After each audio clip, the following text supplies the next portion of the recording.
tumaze kugenda tubona inkuru nyinshi z'abahanzi bivanga mu bya politiki. Harimo nka Bobi Wine ndetse na Jose Chameleone bo mu gihugu cya Uganda.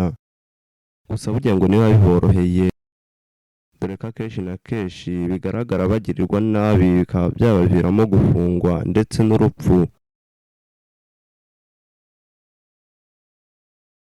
Gusa byabaye bibi ku gicamunsi cyo kuri uyu wa kabiri tariki ya 3 Nzeri 2024 mu gace ka Bulindo.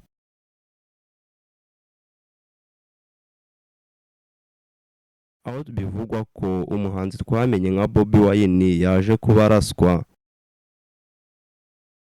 Bivugwa ko yaje kuba arasirwa mu gace ka Bulindo, aho bivugwa ko yabanje gushyamirana n'abashinzwe umutekano. Bobi Wine usanzwe ari umuhanzi ukomeye mu gihugu cya Uganda,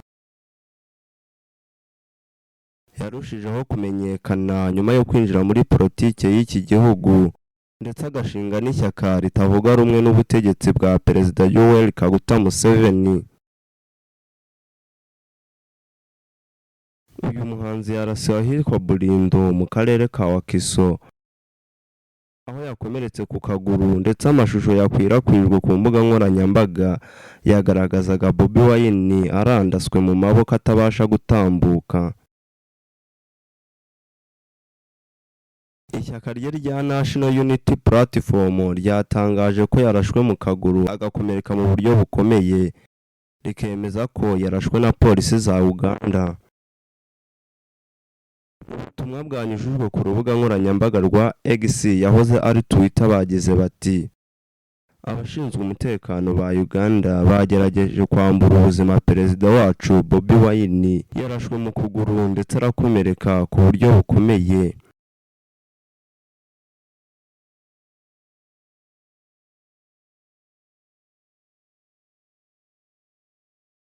Tugarutse inyuma gato, reka turebe ku mateka ya Bobi Wine. Bobi Wine wabonye izuba ku ya 12 Gashyantare 1982, agahabwa izina rya Robert Kyagulanyi, ariko yamenyekanye cyane ku izina rye ry'ubuhanzi nka Bobi Wine.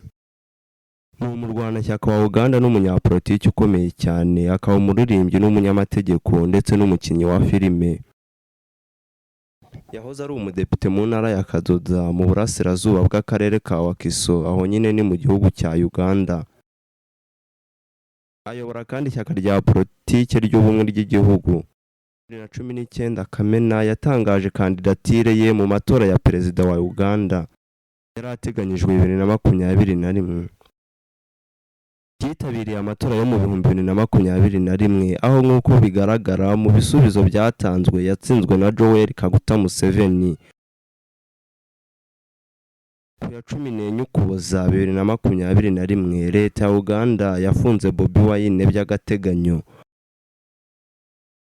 Yakomeje kwamagana ifungwa rye, amaherezo yaje kwemererwa kujya mu mahanga, aho yamamaje binyuze muri documente ruswa yakozwe mu matora yo muri 2021.